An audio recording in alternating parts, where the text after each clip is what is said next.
For the longest time, I kept thinking that the reason I wasn't consistent was that I hadn't found the right system or the right setup or the right indicator or the right combination of confirmations. But I think if I'm being honest, it wasn't a strategy issue. It was how I was using the strategy.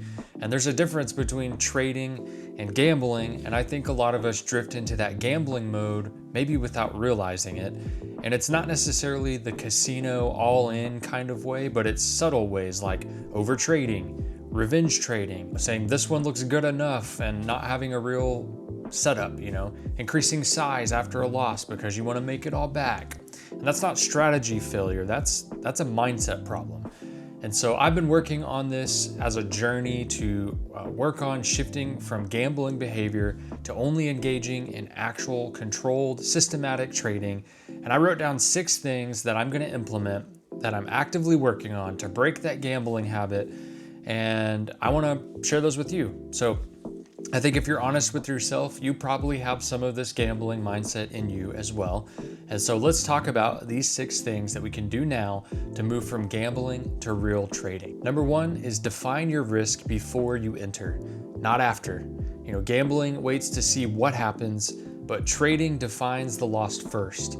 And if I didn't know exactly how much I'm risking before I click buy or sell, then I'm gambling, period.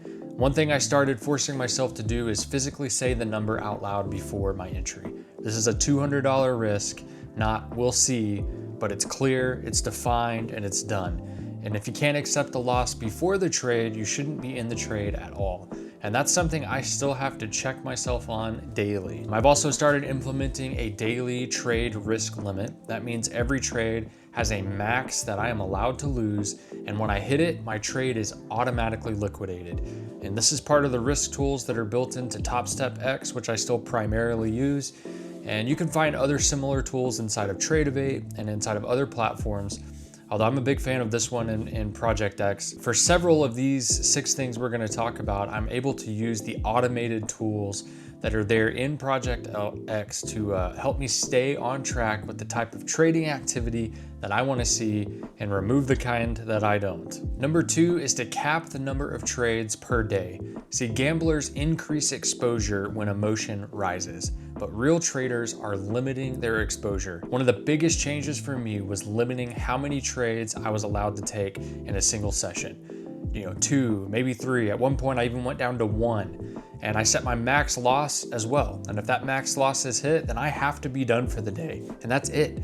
Because when I removed unlimited attempts, and I know I can only make 1 or 2 trades in a day, I get very selective on the trades that I take. And selectivity is the opposite of gambling. Number 3, no make it back trades. This one is huge because we all fall into it. If I ever catch myself thinking I just need 1 good trade to get green, that's gambling. And the market doesn't owe me recovery. So one habit that I've been working on is this. After a red trade, I physically have to step away from the computer for 5 minutes, set a timer on my phone and walk away. No chart staring, no instant re-entry, just reset my mind and my emotions and then come back with a clear head to take the next trade. Because most of my worst days didn't come from 1 bad trade. They came from trying to fix that 1 bad trade. Number 4 is to size down when emotional. Okay, gamblers size up when emotional. Traders size down. If I'm not sleeping well, if I'm irritated, if I feel rushed, if any of those things, I need to reduce the size automatically. Not because I'm scared, because I'm aware. That small adjustment alone has probably saved me more than any new setup that I ever tried. Number 5 is to track process, not just your P&L. Gamblers are just tracking money. Traders are tracking execution. One thing I started journaling isn't just win or loss, but did I follow my rules? Because a red day with clean execution is progress, but a green day with broken rules is a warning sign. And that shift in what I measure changes how I show up the next day. Number 6 is to learn to end the session. This might be the hardest one. Gamblers don't know when to walk away, but real traders do. There were so many days where I hit my goal and I kept trading because the market was moving, right? Or maybe I hit my max loss and I tried to recover. And now I'm working on this. And one of the simple things that I'm doing is when the plan says I'm done, I close the computer, I close the laptop and walk away. Even if part of me still wants to be in the action, that discipline right there is the dividing line. So when I say I didn't have a strategy problem, I had a gambling problem, I'm not saying necessarily I was 100% reckless. I'm saying my behavior didn't match my goals. And that's a hard thing to admit, but I'd rather confront that now than keep hopping from strategy to strategy thinking that that is the solution. Listen, if you're serious about becoming consistent, the shift from gambling behavior to controlled execution is everything. And I'm still working on it. This isn't me on the other side of the mountain. This is me realizing what mountain that I'm actually climbing. So which one of these 6 things do you struggle with the most?